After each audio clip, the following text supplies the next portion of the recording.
কোন মুরগিটি পালন করলে আপনি বেশি লাভবান হবেন, দেশি নাকি ব্রয়লার? আসেন আজকের ভিডিওতে এই বিস্তারিত নিয়ে কথা বলবো। আসসালামু আলাইকুম, নুদ্র ফার্মিং ভিডিওতে আপনাদের সবাইকে স্বাগতম। অনেক নতুন খামারি এই প্রশ্নের সঠিক উত্তর জানেন না।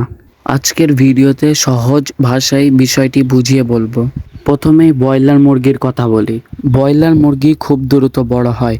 সাধারণভাবে একটি ব্রয়লার মুরগি 30 থেকে 45 দিনের ভিতরে বিক্রির উপযোগী হয়ে যায়, তাই দ্রুত টাকা ফেরত পাওয়ার সুযোগ থাকে। তবে ব্রয়লার পালন করতে ভালো খাবার, সঠিক তাপমাত্রা এবং রোদ প্রতিরোধে বিস্তারিত যত্ন নিতে হবে। আমরা সাধারণভাবেই জানি ব্রয়লার মুরগির রোগ প্রতিরোধ ক্ষমতা অনেক কম। এরা একটুখানি আবহাওয়া চেঞ্জ হলেই বা কিছু হলেই রোগে আক্রান্ত হয় বেশি। ব্রয়লার মুরগি পালন করতে হলে আপনাকে রোগের বিষয়ে অবশ্যই জানতে হবে, আর টাকা আনার এটা হচ্ছে শর্টকাট রাস্তা। এবার আসি দেশি মুরগির কথায়। দেশি মুরগি বড় হতে একটু বেশি সময় লাগে, কিন্তু বাজারে এর দাম ভালো পাওয়া যায়। অনেক ক্রেতা দেশি মুরগির ডিম এবং মাংস বেশি পছন্দ করে, তাই ধৈর্য ধরে পালন করলে বেশি লাভের সুযোগ থাকে। তাহলে কোনটি বেশি লাভজনক?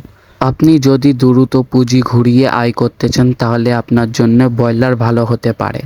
আর আপনার যদি ধৈর্য ধরে বেশি লাভ করার লক্ষ্য থাকে তাহলে দেশি মুরগি আপনার জন্য ভালো বিকল্প হতে পারে। মনে রাখবেন, লাভ শুধু মুরগির ধরনের উপর নির্ভর করে না। ভালো ব্যবস্থাপনা, খাওয়ার পরিষ্কার পরিচ্ছন্নতা, রোগ নিয়ন্ত্রণ এবং আপনার এলাকার বাজার দর এসবও সমান গুরুত্বপূর্ণ বিষয়। আপনার এলাকার কোন মুরগির চাহিদা বেশি সেটা জেনে তারপর সিদ্ধান্ত নিন।